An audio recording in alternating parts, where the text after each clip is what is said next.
I just finished Ironman Florida 70.3, which is a half Ironman distance. It's a 1.2 mile swim, it's a 56 mile bike ride, and it's a 13.1 mile run in Haines City, Florida on December the 11th. And this is so cute. They gave us our medals also turned into Christmas tree ornaments. How precious is that?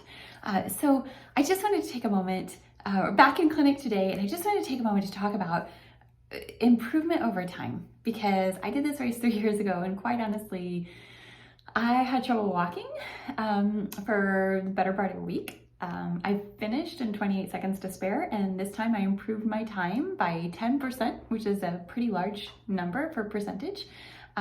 So like, that's super exciting. It's great to see improvement over time, isn't it? It's great to see working on goals and getting better and better. And I have to say that I'm a person that it was only about 5 years ago that I said to a good friend of mine at the time, there's no way that I could ever do something like that. There's no way that I could train for an Ironman. There's no way that I could bike 30 miles in the morning before work. And it turns out it's actually one of my favorite ways to start the day now. So it's not about whether or not your goals are like mine, but it's about whether or not you're making and keeping your goals.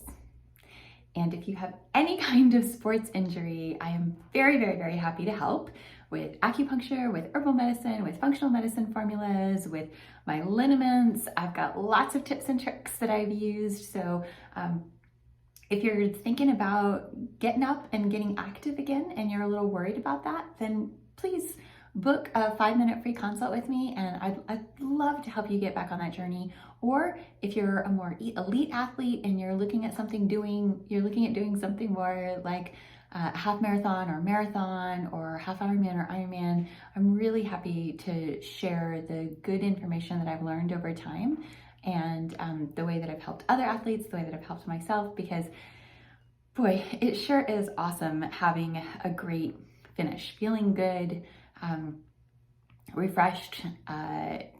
Like my legs are tight at the end of it, but at the end of my first half Ironman, I was really wasted. It was bad.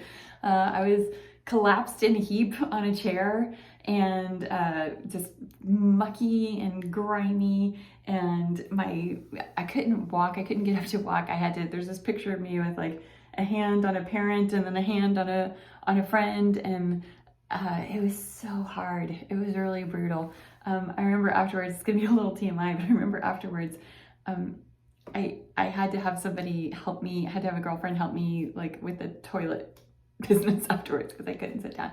So this time, way better, and it can be way, way, way better for you. You don't have to go through the kind of pain that I have, so that I can help you learn the things that I've learned to keep out of that kind of misery.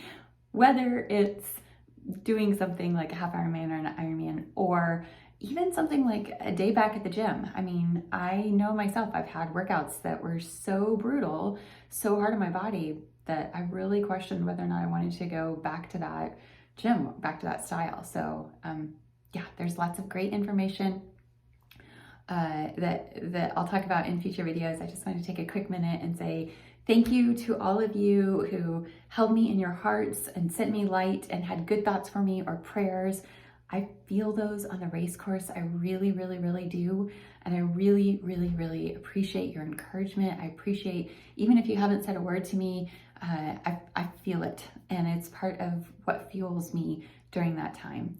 In 2020, I did Ironman Florida in 2020, and it was the year of no spectators. We did have some locals come up, but spectators were strongly discouraged. And so I had no family members there. My coach was there, which was awesome. But in the past, like the spectator line was like 3 deep at Ironman Florida. It was just amazing. And the year that I went, it was like tumbleweeds. So I can tell you that the cheers that we hear on the race course, or just the sight of a loved one, and very honestly, the sight of other people's loved ones. I came through one shoot and there was so much, they ring these little cowbells and there were so many people cheering that I almost brought me to tears. I was so, so, so grateful. So I take the time now to thank every single person that I see on the race course that's out there cheering, because it's a long day to be out in the hot sun. It's a very boring spectator sport, or it can be, and we know it, and we athletes are so, so grateful. We're so grateful for all of you who have supported in the time leading up to. We're so grateful for the people that are there on race day. We're so grateful for the local law enforcement and the many volunteers that come out that make an event like that possible. So thank you, thank you, thank you with all my heart. Thank you, thank you, thank you. And I am continuing training for Ironman Texas in April in my hometown of Houston, Texas. So happy to help share the wealth.